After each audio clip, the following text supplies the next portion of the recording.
Hello, everyone, and welcome to Gutshot, home of the hottest takes in Magic the Gathering. I'm Fred, aka Warcrime Zuwu, and joining me as always is my exuberant host, Will, aka Aggressive Rhetoric. Yes, welcome to Gutshot, the only Magic the Gathering podcast that bulks out for $3 per 1,000 episodes. And Fred, I think we got a very exciting one this time. We're not going to talk about like any of the gameplay mechanics or anything like that. We're purely talking aesthetics today. As a utilitarian, I despise aesthetic, I think. Or maybe I'm misunderstanding philosophy. But isn't that all philosophy? I am excited to talk about this. We're talking about our favorite borders. We're talking about our favorite frames. We're talking about the look of the cards and which ones we like prefer to play with, which ones we would like to come back, which ones we want our favorite cards to appear in. We have really moved into an era of Magic the Gathering. Like I think that we'll look back on this this moment in time in Magic the Gathering's history. Like this is where the frame train decidedly has no brakes. Right? We went so long with just frames always just being the same with notable exceptions like Future Sight and stuff like that. But like now, every set's getting multiple new types of frames. It's definitely a new era. Yeah, and I think that's pretty close to objectively good for the game. Like, if you don't like the frames, don't play with them. If you play against them and it shouldn't break your immersion, like it's fitting in with the aesthetic of the game, or at least all the good frames do. But like the Kaldheim frames, like they just look cool. And they're optional. Yeah, for sure. I think most people can say that a lot of the new frames, I mean, there are some duds, but like, you can't say that they aren't making interesting new frames. Yeah, exactly. Before we get into that, let's go into first of all, I just want to let everybody know, recently we've moved this to more of a YouTube focused podcast. So, if you are watching this on YouTube, it would mean so much to us if you would hit the like button, go and subscribe to us if you want to see more content from us. There's the bell icon, which you are more welcome to hit if you'd like. We're not going to complain. And something we really like is when people comment on our videos. It really helps us to know that people are listening to us, regardless of whether you have good things, bad things, you want to make fun of us, put it all in the comments. We want to hear it. We appreciate any even if it's a hate comment. We appreciate any engagement you can give us, so thank you. Tell me to kill myself. Tell Will to kill himself. Tell Will to kill me. It's a free-for-all down there. Yeah. Hey, post your manifesto. I would love to read it. I don't care how long. Post my address. Yeah, for sure. But, okay, well, let's move on to what other MTG rutabagas are ruminating regarding. So we're talking about frames today, but, like, there's a lot of Magic news going on these days, and we would be remiss to not mention it. And I think the number one Magic news that's going on right now is the fact that Fred was on Disk Dandies. True. I was on Will's other podcast. You should check it out. We're plugging it here. It's more of a general interest podcast. They just talk about media, games, movies, etc. They share recommendations, and then they talk about the next week. They talk about the thing that they recommended to each other, and I found it very fun. I really loved being on it, and I love listening to it. Unfortunately, some of the episodes are about anime, but if you can get past that, it's a very good podcast. Yeah, well, we had Fred on recently, and that episode should actually be coming out probably around the same time that this episode comes out. So if you're interested, just immediately go to Google, search Disk Dandies for the first thing that pops up, and look for the most recent episode. We had Fred on to talk about Pikmin, and it was a great conversation. I ended up liking Pikmin a lot more than I thought I was going to, even though I had a little bit of an issue trying to understand what was going on. Yeah, it was definitely entertaining to be on the podcast. It was good to play through that game again. But in non-Disk Dandies news, Magic the Gathering Universes Beyond has been announced. It's kicking off with a Lord of the Rings expansion and a set of Warhammer 40k Commander decks. We have talked before about our feelings on Magic the Gathering crossing over with other universes. I would prefer that it not be done. I think Magic has its own self-contained lore, and it would break my immersion to play against these things And I think what frustrates me the most is Mark Rosewater on social media doing his sort of stereotypical, you just don't understand. Once you see it, you'll love it. Like kind of dismissing out of hand anyone's concerns about their immersion being broken. He basically said, you already have to play against cards you don't like if you play competitively, so this shouldn't be an issue for you. And that's a little frustrating. I hope these will play a small role in terms of their competitive viability, and they won't really turn the game into kind of Super Smash Brothers, the card game. But I'm a little bit pessimistic about that. Will, what are your thoughts on Universes Beyond? Yeah, I totally understand what you're saying, and I would be lying if I didn't feel kind of the same way. But I'm choosing to look a little bit more optimistic. And first of all, starting with the fact that I was absolutely right. Do you remember me predicting 40K on our episode way back? Yes, I do. So major props for that. Yeah, and that was just completely out of the blue. I mean, I was just like, hey, I like 40K when I say that, like a 40K crossover, and it's actually happening. Not that I'm the biggest Commander player. I actually don't see myself buying any of the 40K Commander decks, but I'm excited to see them. I want to see the implementation. And these cards will... they went ahead and let us know that all of these cards will not be standard legal. So it's kind of the old... way of like printing things in Commander decks. They're only legal in Eternal formats and then Commander, which is like the biggest format. So that's where all the a lot of the concern is. I don't play Commander. It's bad, so I don't have to worry about that. I'm not going to see any of these on Arena, which is the main way that I play Magic. But I'm just I think that it's possible for Wizards to approach this smartly, and I guess I'm going to give them the benefit of the doubt, especially since I don't really have the ability to tell them, no, you can't do this. I guess I'm worried that like they didn't specifically say that they weren't going to be legal in Modern. So I don't know. I'm a little worried about that, but I am not giving them the benefit of the doubt, but we will see who comes out right here. Sure. So I know we did a whole episode on this, but I'm just gonna just ask you, what like one IP, now that we know this is happening, what one IP would you want to see? My favorite IP that would probably be a good fit for Magic the Gathering would be Fire Emblem, but I don't want that because I don't want any crossovers. So I'm just gonna say I think the Broadway musical Dear Evan Hansen. I think your answer was just none when I asked this on the other It still is. Okay, fair enough. Well, I think Lord of the Rings is actually kind of perfect. No one's really scoffing at the idea of Dungeons and Dragons coming to Magic, and I think Lord of the Rings kind of, in terms of IPs that will not like... in terms of IPs that are like compatible with Magic's multiverse as it is right now, that are tonally consistent. Yeah, Lord of the Rings is probably the closest you could get.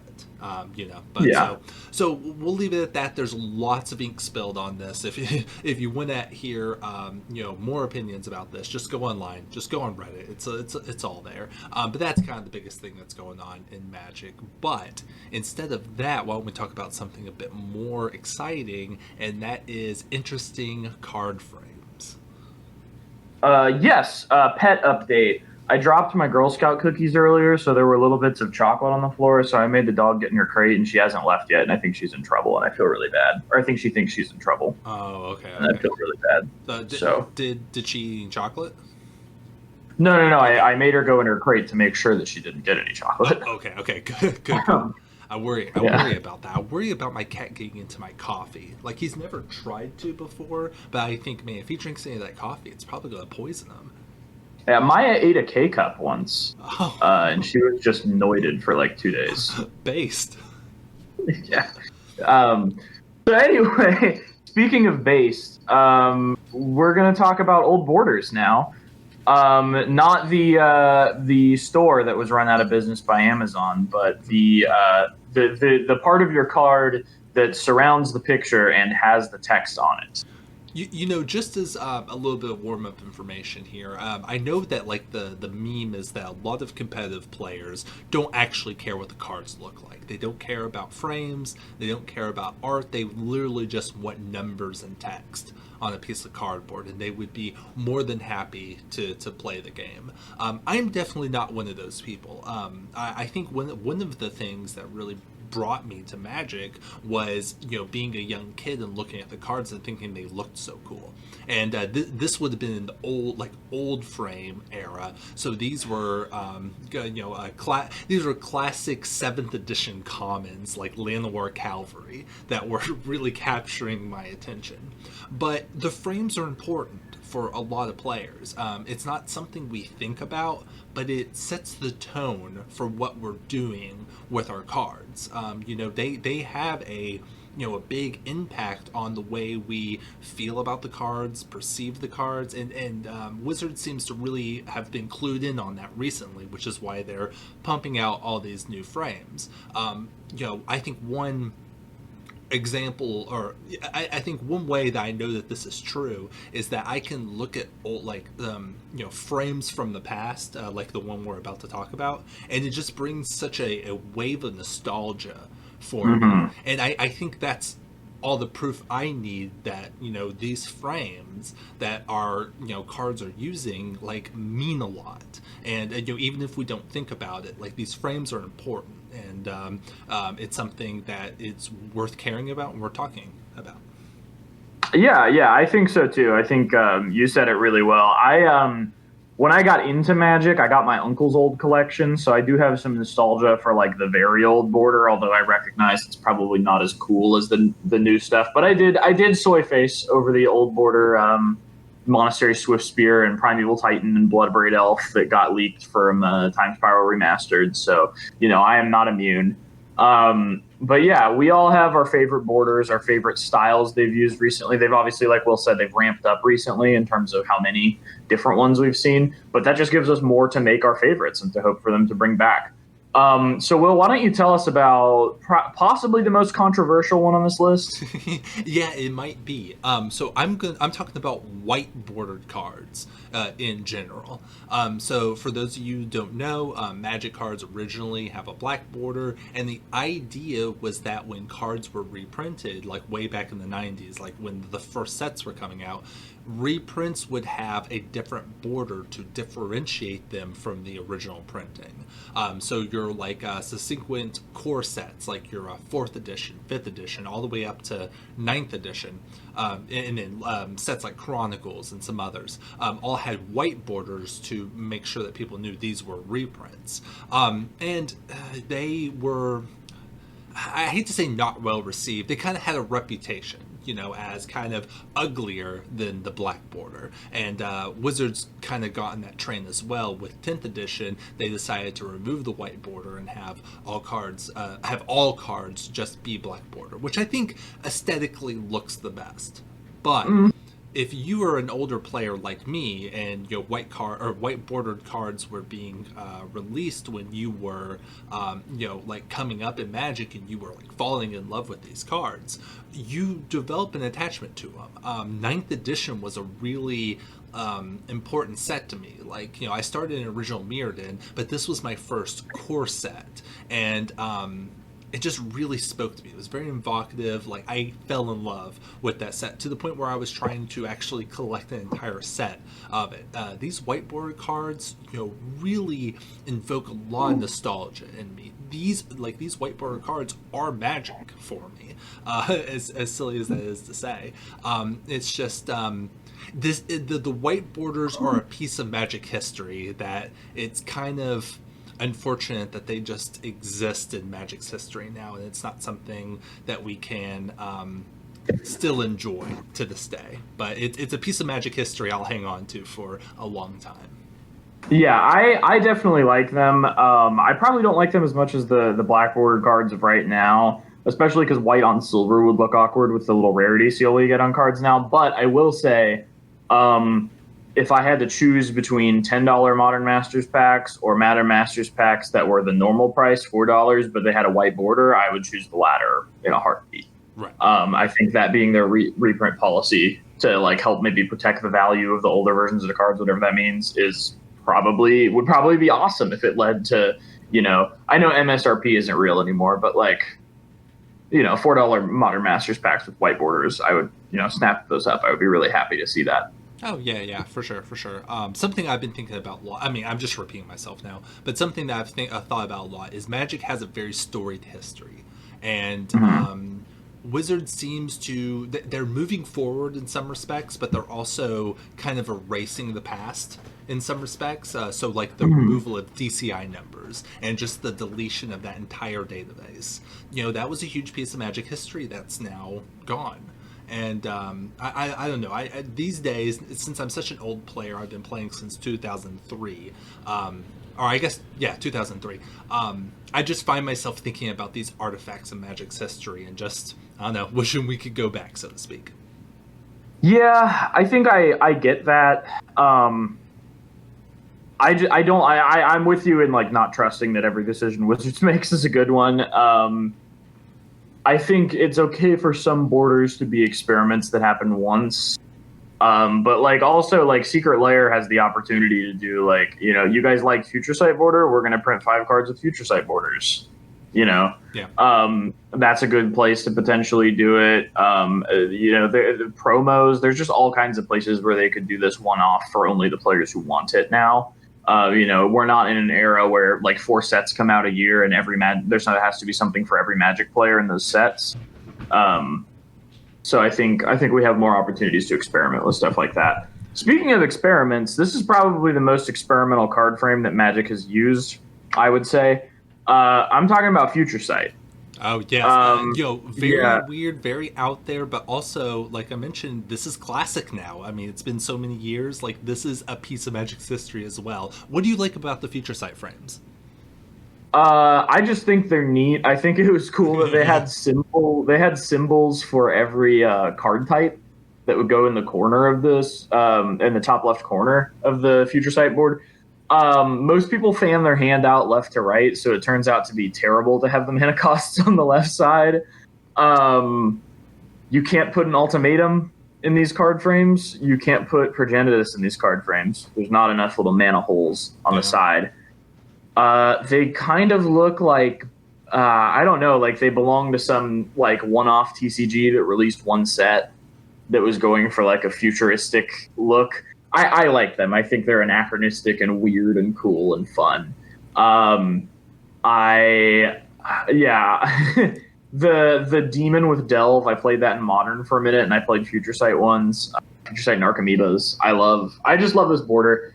I would like to see it come back. I was pretty disappointed. I thought Time Spiral Remastered would include all different kinds of borders, but they only did the old border. They didn't do the Future Sight border, and they didn't do any plane shifted cards with plane shifted borders. But I would not mind if they somehow brought this back again in the future, if not in a standard set, just in some Secret Lair or something. Yeah, I like your comment that it looks like just a random border for a card game that only got one set. It's like they tried to do the futuristic, like kind of the design elements of the mid 2000s. It looks almost very like Windows XP in a way, but it's hampered by the fact that it also has to mostly look like a Magic card. All of those, like the types of card games that you're referencing don't have to look like Magic cards. They can move things and all that stuff. The fact that this card has to, 1, have those design elements, and then 2, still have the line text, the text box, the power and toughness box, it's almost like it doesn't all work together. So it does, in that way, looks a little bit of a mess. But at this point, we've just grown to love it, just because we've had it for so long. We still use those symbols for the different cards types, right? Very sparingly and like different just not on cards. Yeah. Mm-hmm. Yeah. Worth noting also, the creatures, the vanilla creatures in this border were full art. Yes. And I would not be opposed to that coming back. Or especially like French vanilla creatures that just have like flying or vigilance, like that going just below the type line and them still being full art. I would love to see that again. Oh, yeah, absolutely. Yeah, there was like one common creature for each color. that was full art. And was that the first time we ever saw full art cards for Magic the Gathering? No, the untapped or unglued and unhinged basic lands.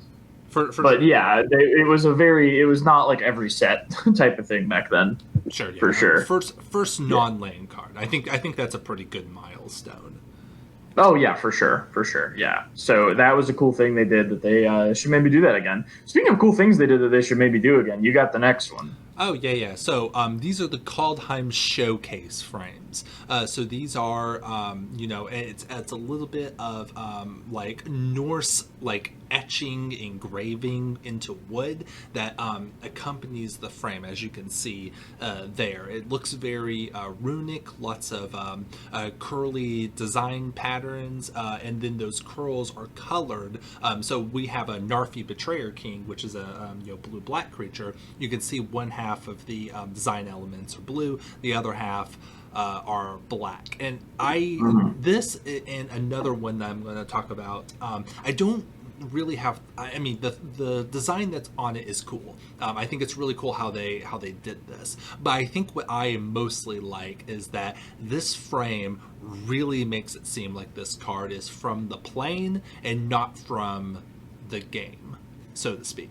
Like you look at this and of course this is from the Norse plane, the Norse mythology plane, because look at it, it looks like it's a part of Norse mythology from the Etched Dragon and all of the runic type stuff that's on there. And I think that's exactly what Magic should be doing with these frames, is basically having them be a way for you to be transported from a table playing a card game to the actual world of the cards, and I think that's what these frames really ought to be doing.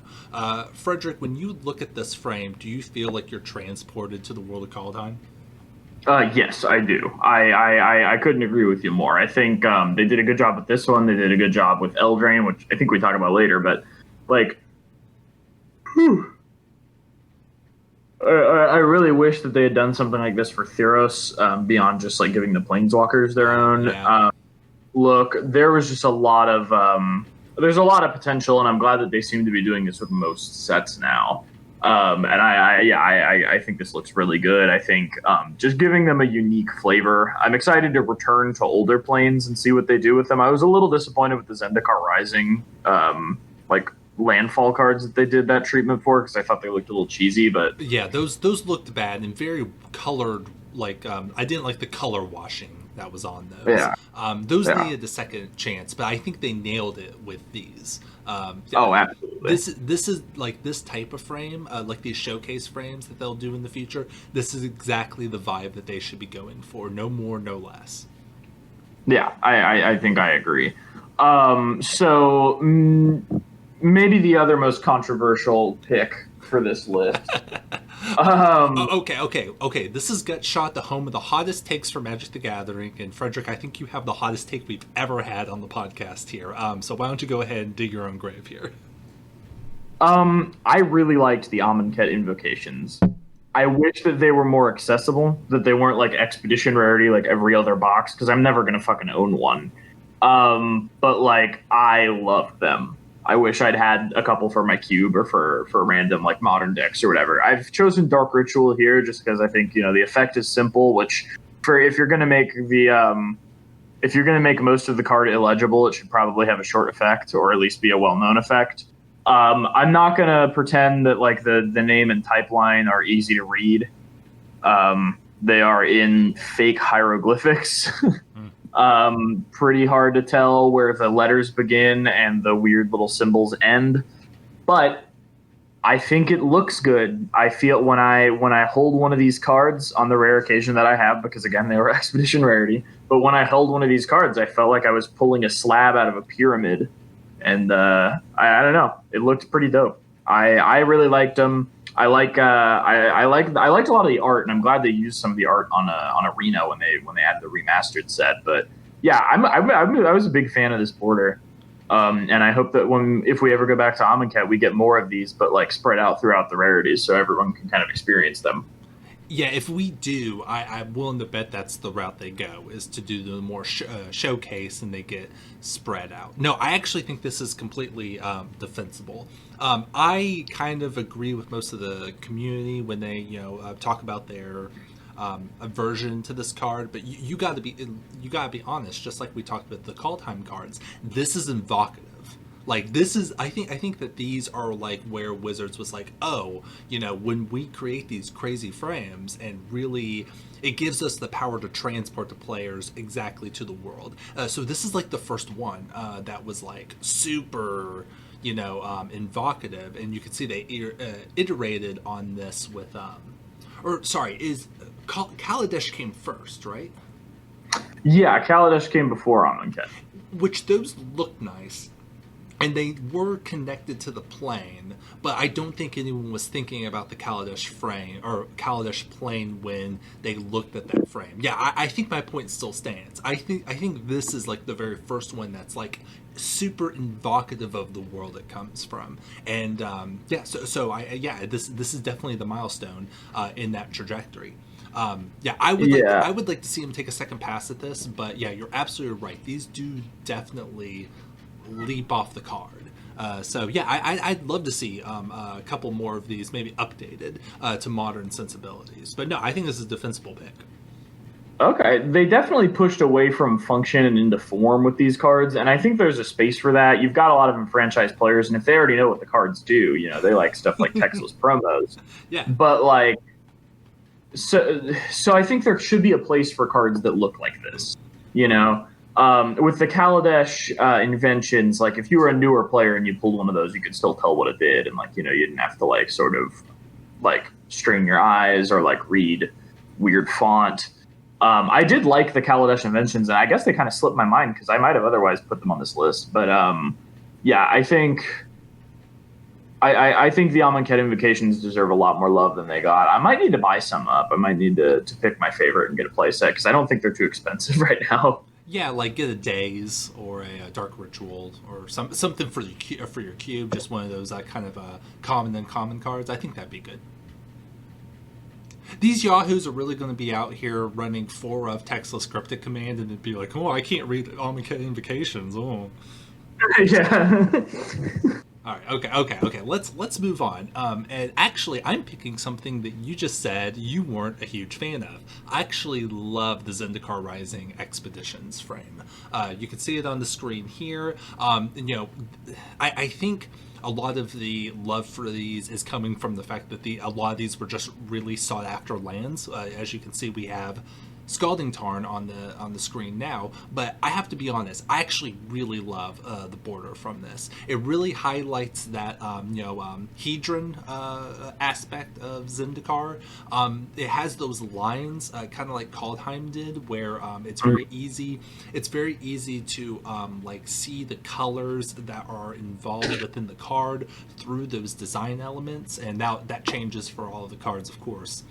And I just like how angular it is. It feels like a land. We think of like these far-flung plains with these hostile environments, like being very, hostile, craggy, hard to navigate because it's not Earth. It's like a hostile world. And I think this frame really kind of brings that jagged edge that makes you think, yes, this is a land. I get mana from this. And I probably missed the boat on getting these expeditions at a good price.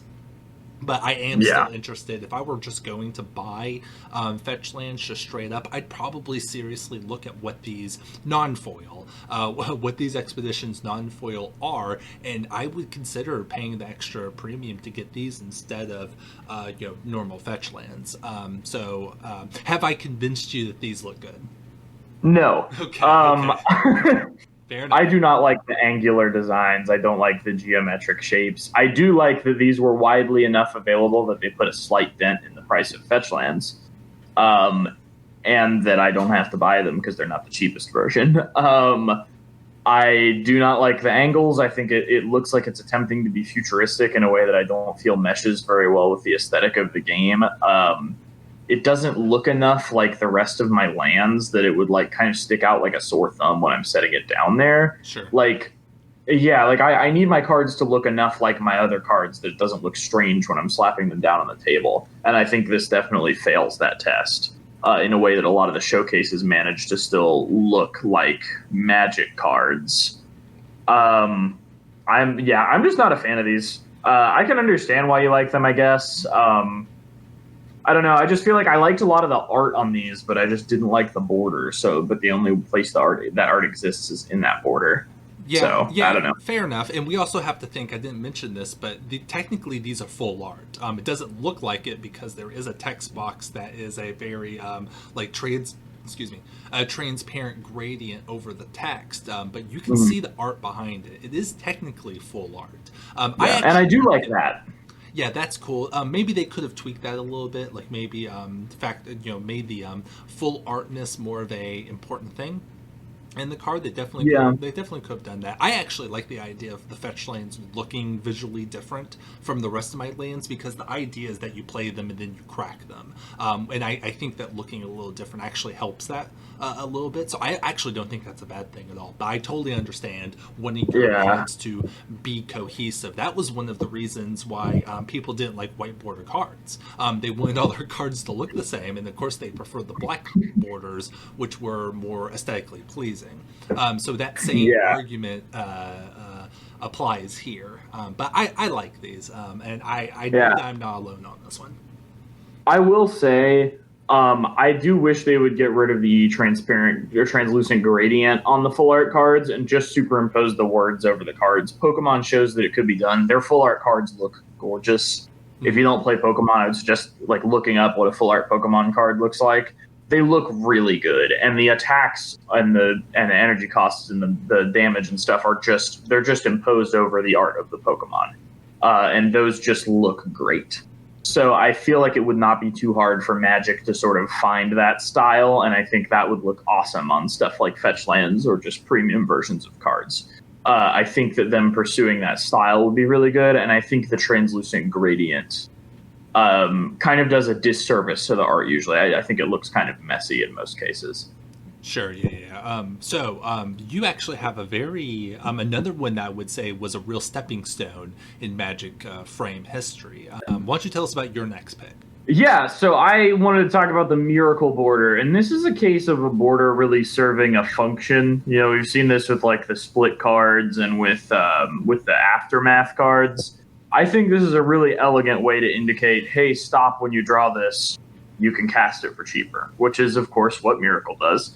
I don't know why I chose Devastation Tide. I was just thinking that. Why Devastation? Were you thinking of the take an extra turn one Temporal Mastery?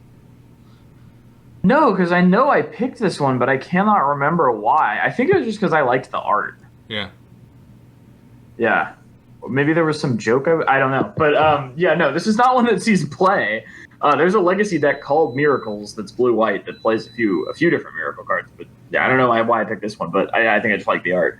But yeah, Miracles were spells you could cast for cheaper when you drew them. And they had this border to indicate like, hey, before you put this in your hand, then you can't cast it anymore because you can't prove that you just drew it. Look at this and play it.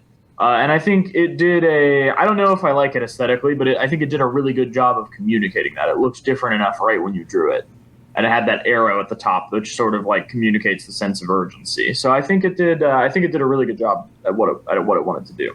Yeah, in terms of having it, because this was not the era where we really had, we weren't doing like new, like weird frames at this time. So it needed to still be a Magic card and still have all of those normal design elements, but they had to add something to it. And I think, yeah, like you said, this is a great balance of having it be a normal Magic card, but also having a visual clue to a gameplay mechanic. And I think this might be the first time we've had something like that wasn't completely a necessity. Like Level Up had to be a different frame.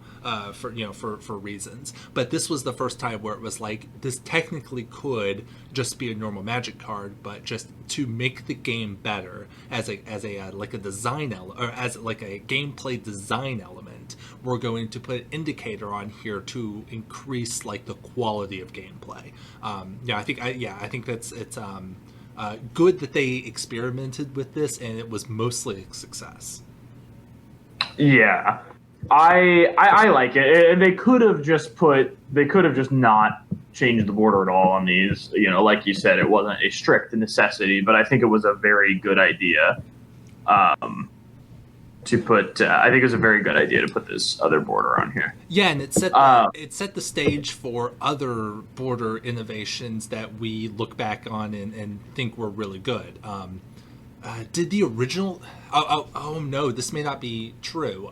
The original Theros, I believe, had the Nyx border for enchantment creatures. Yeah. Oh, okay. So, all right. So that would have set the stage for this, and then this would have been an iteration. Innistrad was before Theros, right? One of us is going to get hate comments. Oh God. Innistrad was before Theros. Yes. Yeah. Innistrad block was before Theros block. What frame was on Innistrad cards? Well, the miracles were from Innistrad block. They were from Avacyn Restored. Okay. Yeah, I think the symbol here that's on this Devastation Tide is messing me up a little bit. But yes, okay, you're right. Yeah. You're right. I don't know why I was thinking of this as being years later. You're right. Innistrad came first. Avacyn Restored came out first, and then Theros came out with the enchantment creatures with the Nyx border. So my original point still stands. This set the stage for other border innovations that we look back on and think were a great idea, like the Theros Nyx borders, and I'm sure there's a few others I'm not thinking of. But yeah, so this definitely a step in the right direction as far as card frames. Yeah, I think so for sure. So you've got another really evocative card frame next, one that I would liken this to the Kaldheim. I think this one does the job a little better than Kaldheim, but tell us about this. Yeah, and that's why I'm talking about now. Why I talked about Kaldheim first, I'm talking about the Eldraine Showcase cards now. Pretty much everything I said about the Kaldheim Showcase applies here. This is meant to transport you to the world of, fairy tales and fantasy. So it's lots of, we're looking at Lovestruck Beast here. It's, lots of vines, lots of, fairy tale design elements. And these are all on, I believe all of these are on adventure cards, which means that there is two parts to it. There's the spell that you can cast, and then the creature on the other side. So on all of these, it's a storybook at the bottom where the adventure is on one page and then the creature is on the other. And then all of the art for these are all changed to be more not comic-y, but like storybooky. I think, like something you'd read in a children's, or, an illustration that you would see in a children's book. I do think that these do the evocative thing better than the Kaldheim ones, and maybe it has something to do with the fact that it actually has a book on the frame. But everything I said about the Kaldheim cards applies to this. It's just very evocative, and it does the storybook thing in a very good way. And this is, I believe, the gold standard for these. We're going to transport you to the plane through the frame concept. Like they should all be as good as these Eldraine ones. Do you like these, Fred? Yeah, I love these. My only complaint was that they didn't put these on more cards. I felt like they could have done the storybook thing with non-venture cards and stuff like questing. So it might have been cool. Cleave might have been cool to see. I absolutely love this border. I love my my Bone Crusher Giants that are in this border. I have them in paper. I was absolutely in love with this board. I think it does a great job of evoking Eldraine. There's a children's illustrator, an illustrator of children's books, who I think her name was Barbara something. I cannot remember, but she used to do books where she would there was another story going on in the margins throughout the book, and they were like a cornerstone of my childhood. And it looked exactly like the way that the vines move or the way the vines look on the edges of these cards. Yeah. I love those, and this kind of like hits that nostalgia for me, but also I just think it's a great frame. I would be really hurt if they did not bring that's probably a little dramatic. I would be disappointed if they didn't bring this back next time we go back to Eldraine.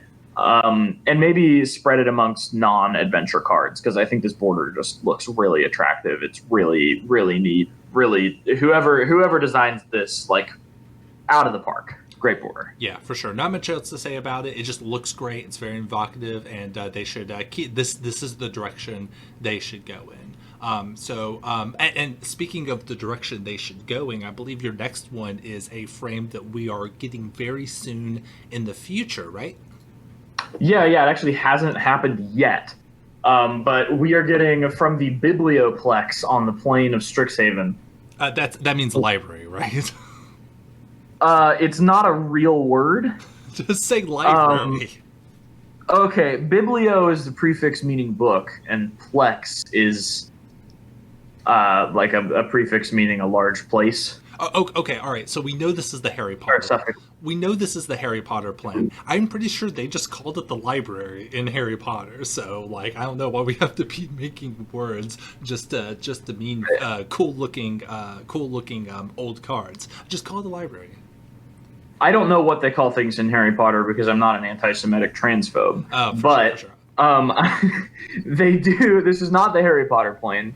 The magic school genre has been done before Harry Potter and better than Harry Potter. Sure. I am on a crusade against Harry Potter, personally. Longtime listeners of the podcast will know. I'm not going to make any violent threats on our podcast. Anyway. Okay. Yeah, tell me about the Strixhaven new cards. Yeah, so these come from the Biblioplex. These are cool. Basically, like, I love the idea, even if they didn't give them new borders, just they're one per pack, so they influence the limited environment, and it's just spells from Magic's history. So, like, Swords to Plowshares is one, Demonic Tutor, but they don't become standard legal. So I think it's cool that you'll have, like, an extra powerful card in your limited pack that you'll have to think about taking in draft, but it's not going to fuck up... It's not going to fuck up the standard environment. Like, it's cool that we get these cards in limited, but we don't like so limited is a little more powerful. There's a little more things to think about. Anyway, we talked about this when we talked about these getting spoiled, but I love this aesthetic. This feels like an ancient scroll that I just pulled out of a library. Like I've got some big magical duel coming up, so I'm going through the library. You know, I'm kind of like running through all the scrolls trying to find a powerful spell to cast, and this looks like I just unfurled one. It's got this sort of ornate design. It's got kind of a Da Vinci Code vibe, like an illuminated manuscript. Yeah, exactly like that. Like with the naked dude with all the arms, who's just vibing. And I love this art in particular. I like the art on the other ones too, but this art just.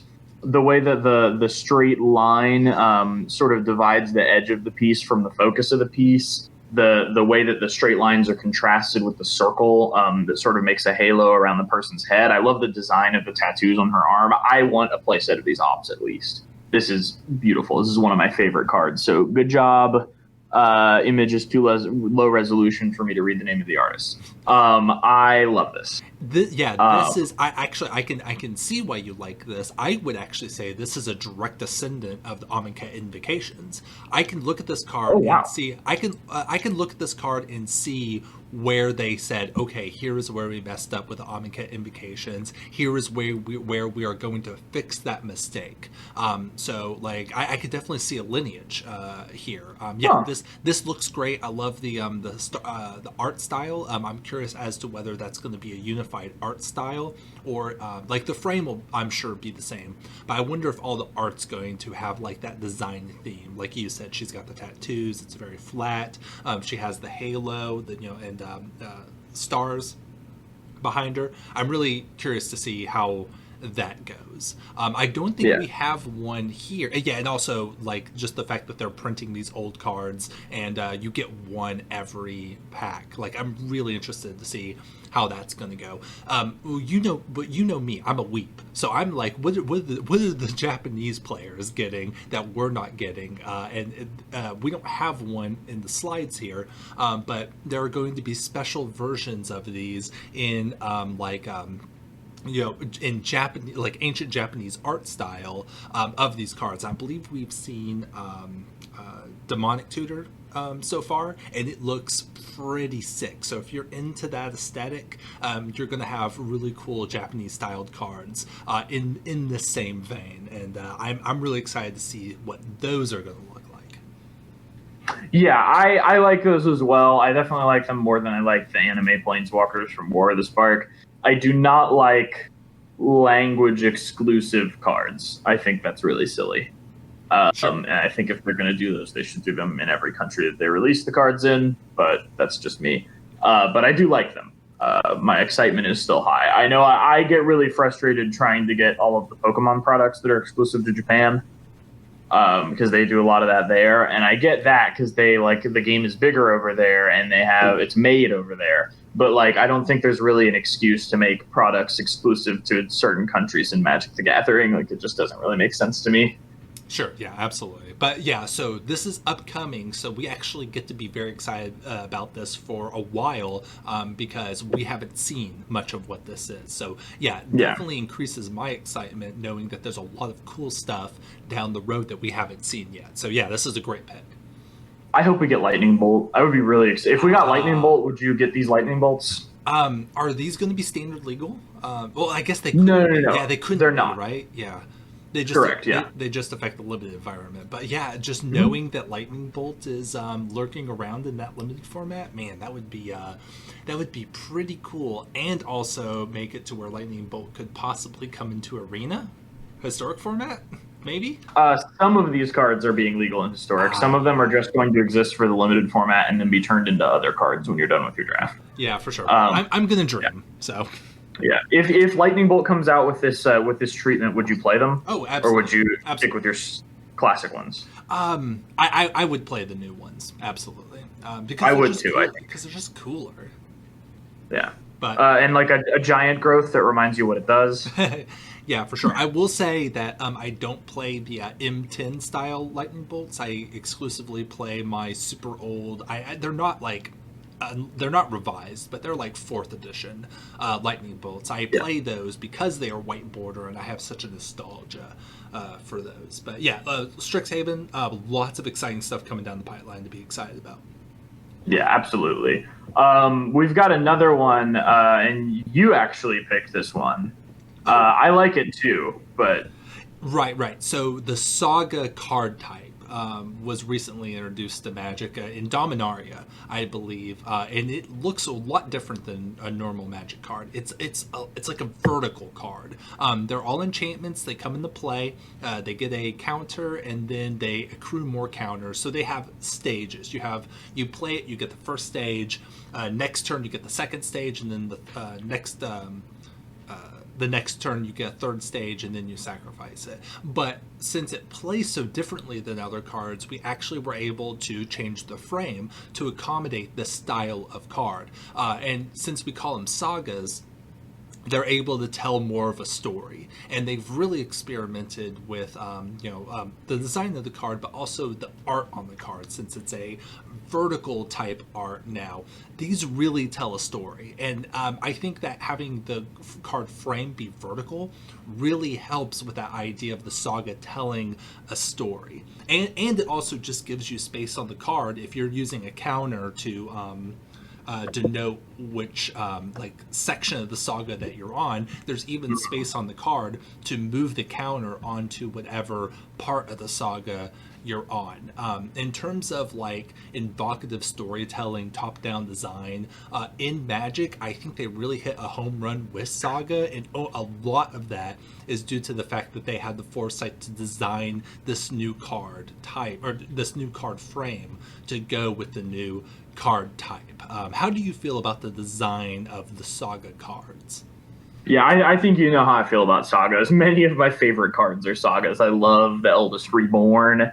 I love this one that we put up here, Elspeth Conquers Death. I don't remember if I picked that for you or if you picked it. I picked it because I'm an Elsa. I am a Elspeth simp. Yeah, see, I am pretty neutral on Elspeth, but I do love playing with this card. I'm going to be very sad when it rotates. I love the first Heroine games. I could go on and on. There's a million amazing sagas. Like a lot of the sagas they've released, they're always home run flavor wins, just because you can tell a story from Magic's history with them. Mm-hmm.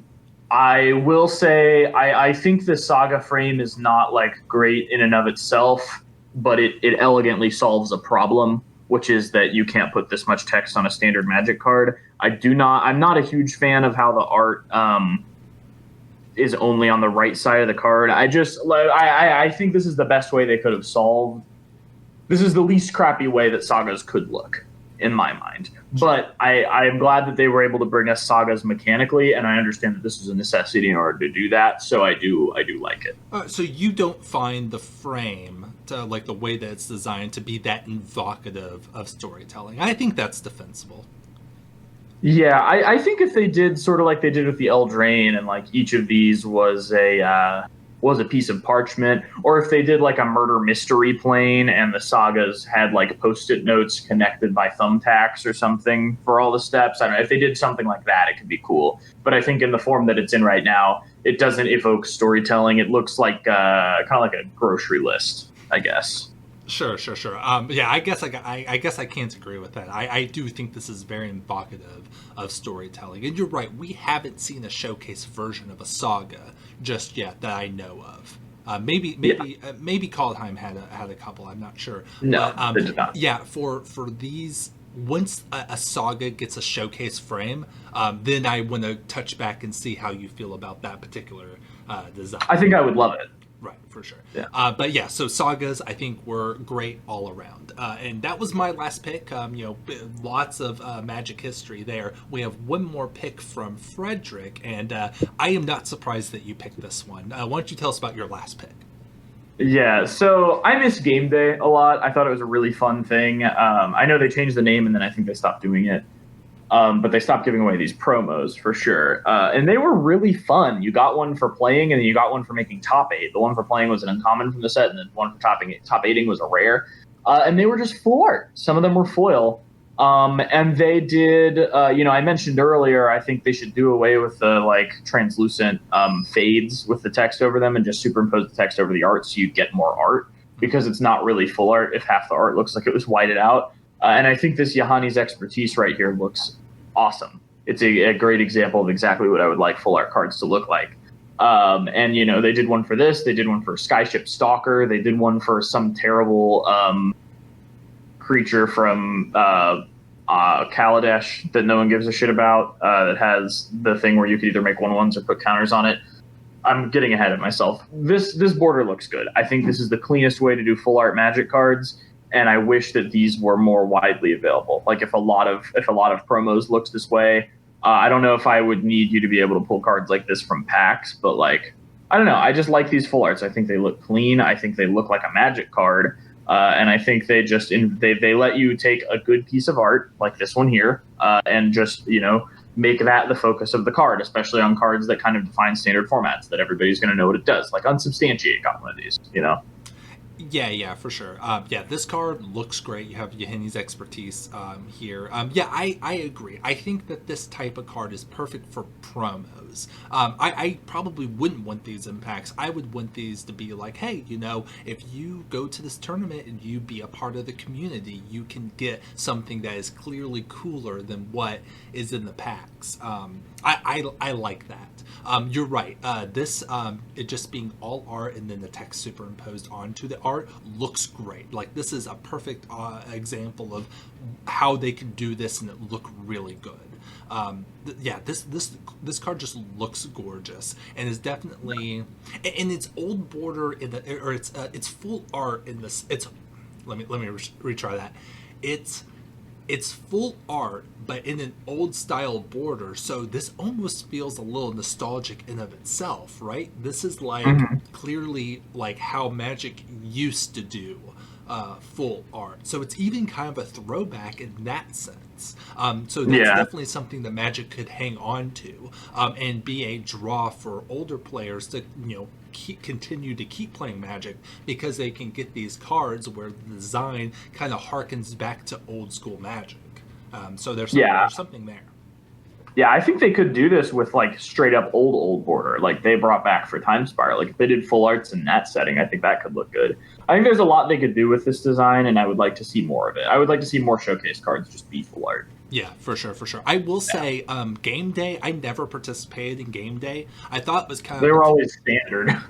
they were always standard, and that's the thing. I never liked the game, or I never liked the name game day, because to me it's like, isn't every day game day? Like, do you not play Magic every day? Like, what makes this particular day the day where a game gets to be played when these people are playing the game every single day? It's like, why couldn't you call it something different? Game day just means nothing in the sense of people who play Magic all the time. All right, well, what would you call game day? I think Standard Showdown, which is the name they went to, I think is a little bit better. And yeah, I never liked the idea of store championships either, because it was just a tournament. You know, they do tournaments every single week, but apparently this one tournament is like the championship of the entire store, and that just made no sense. You can't have something like that without some sort of, like season, like a seeding for that particular tournament. I think Standard. I feel like they could have. Yeah, I feel like they could have called it like Community Day or something, and gotten more casual players in, and given everybody promos playing. Oh, that's perfect, Fred. Yeah, they need to hire you. That is a great idea. Yeah, Wizards should hire me. I sent my toenail clippings to Mark Rosewater's personal address. I do that like once a month, and they still haven't hired me. Yeah. No, game day promos are a great pick. I think all of these are great picks. I think there have been missteps, but I think that like the fact that we're looking back on card frames, like we're looking back on their first attempts at changing the card frames nostalgically and liking what they did, I think speaks a lot to the optimism that we have for the future of Magic card frames. I'd say. Yeah, I think so too. I think there are ones we'd want to see back, but I mean, looking at Strixhaven and Ahead, I think they're getting better at making evocative borders that like sort of show off the aesthetic of a set. So there are parts of Magic I'm pessimistic about, but in terms of card frames and the people who get to design them, I think Magic is looking better by the minute, and I'm excited to see where they go in the future. So props to the design team who is in charge of that. Listeners, do you think we're a bunch of rutabagas? Are you upset that we missed your favorite card frame? You want to tell us how our opinions are utter trash and how we need to stop our podcast immediately? Please comment down below. We want to hear what is your favorite card frame and how are we, and what exactly type of rutabagas we are. So please let us know. Yeah, will you explain to us how rounding the bottom of the card to put the rarity seal on there is killing Magic? Yeah, for sure. So great discussion on card frames. Why don't we wrap this up with a little talk about drip? Fred, look, I'm old. I'm like 30 years old. Can you please tell me what we mean when we say drip? Drip is like when an outfit slaps. Slaps. Yeah, it's like you have aesthetic sensibilities. Well, you have a good. You put your clothes together well. Okay. Well, there are tons of Magic cards out there that are that I would say have drip, right? And we can't talk about all of them, but I think that we could do a little bit of ranking within some sort of topic group, something like that. So I thought, why don't we spend a little time talking about our favorite church, the Orzhov Syndicate? And you got to admit, lots of great outfits in that group, right? Yeah, I think so for sure. We're going to be power ranking the drip of 6 Orzhov cards we've got here: Taste of Karlov, Dark Confidant, Maw of the Obsidat, Angel of Despair, Cartel Aristocrat, and Grasping Thrall. Yes. We'll start off with Taste of Karlov. Well, we don't think you don't think of the church having drip, but I think the Orzhov Syndicate really puts that to shame. Like this is the drip church, I would say. I think this church has drip, absolutely. So right off the bat, I'm going to say Grasping Thrall is at the bottom for stealing Siege Rhino's style.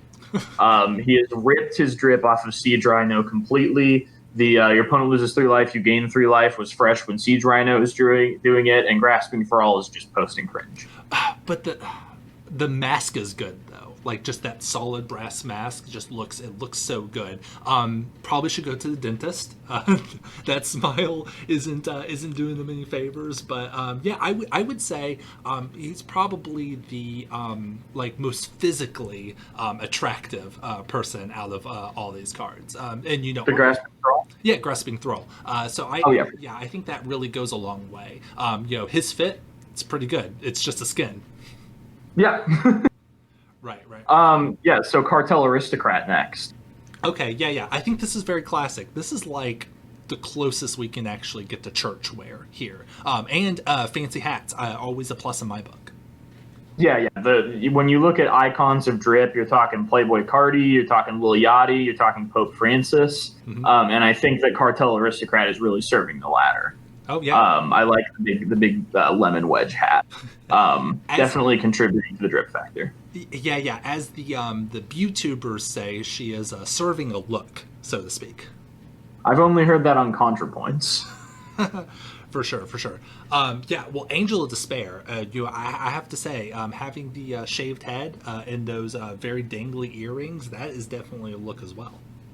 Yeah, she's serving that Caillou drip. Right now. I remembered the name this time. I like the like key earrings, which means she's either got some cool goth vibe or she's into Kingdom Hearts, in which case 0 drip. You go to drip hell. I like the sword. It really contributes to the vibe. Her expression says she doesn't want to be there, which is core to like the sort of goth aesthetic. So I would say she definitely has drip. Yeah, she's definitely doing the big titty goth girlfriend situation there. I don't think that Wizards would actually like print this art. They might as a throwback, but like no new Magic cards are going to have art with a woman with a outfit like she has. So I think the SJWs have ruined Magic. I agree with you. I think that's a good point there. But they're going to give every female character the Lola Bunny treatment. Oh man. Should I make a Pet the Rabbit joke? I don't know. But okay, yes. But I gotta talk about my boy Maud Obsidat. I have always thought this is true. The best thing that like the most attractive thing you could possibly wear is a smile, right? Yeah. I would actually watch the insipid fucking British royal family do whatever dumb shit they do on the news if they were wearing, if instead of just like subtly fucking over the poor people of England, they were wearing, big gaping mauls on their stomachs that just swallow up the poor people in London. I think that would be much more transparent as to what they're doing. I think Maw of the Obdazat is really interesting because I think it's a metaphor for the child molestation that happens in the Catholic Church. Ooh, it's sort of a metaphor for like all of the fucked up things that churches do. It's just kind of more obvious here. Like they're not just abusing people and taking away their futures and their lives and their livelihoods. They're literally just swallowing them up into the stomach of this beast. Mm-hmm. And I think it's a poignant metaphor for what religion does. If I may put on my fedora for a minute. No, for sure. I think, man, it just gives another meaning to flashing those pearly whites, right? And this also makes me just wish I could like it was like. We are in pandemic time, so we are wearing, cloth masks around our nose and mouths to keep everybody safe. But it's time. Maud Obstat really inspires me to normalize just wearing full metal masks, like completely covering your face. I think that we should get to this point in fashion, so I can walk around just wearing just like a complete metal mask over my face. Implying you didn't just wear a Guy Fawkes mask everywhere you went in public before the pandemic. Oh, yeah. Okay, we gotta talk about what a lot of people consider to be the GOAT, Dark Confidant. This guy, absolute classic card, classic outfit. Are you vibing with what Dark Confidant is wearing? What Bob is wearing? Yeah. I think Bob certainly has drip. I don't think you could really argue otherwise. I can't really tell what vibe he's going for, but I think that in and of itself is sort of the vibe. I like his staff. I like what he's putting down there. He's got his homie behind him, sort of gassing him up. I can't tell what he's doing with his hands, but it looks like look at my man. He's got drip, sort of thing. Yeah. And if you've got that guy backing you up, I don't think anyone can say anything. Yeah, that guy's like, your blood scrubber could never. Nice. Yeah, absolute classic. Does I mean, if you're going to take damage for drawing your cards, you want the guy doing it to you to look this good. But we can't. He's been imitated so many times, but never duplicated. That's true. That's true. All hail the king. Yeah. But we have to talk about the poster daughter for the Orzhov, Teysa Karlov, looking absolutely sick. Loving those little coins, sigils. I believe they're coins. Adorning her outfit there. Very ornate yet very stately. Like this this person has a ton of power via this outfit, right? Yeah, I would agree. I think the coins have I'm gonna go against. I don't think Teysa has a lot of drip. I used to volunteer at a YMCA, and when the old ladies would come in for Zumba, they would have just wreaths of coins on them. They would around their waist. They would be wearing basically a skirt of coins chained together, so that they jingle when they do their Zumba. Yeah. And I always thought it looked pretty cringy, to be honest. And I think Teysa is really embodying that vibe. She's got the coins all over. She looks like she's about to go to a Zumba class. Yeah. That's really unfortunate. Well, I think that this is an outfit of someone who would absolutely step on me, and I'm here for it. Dark Confidant steps on you and draws you cards, though. Yeah, for sure.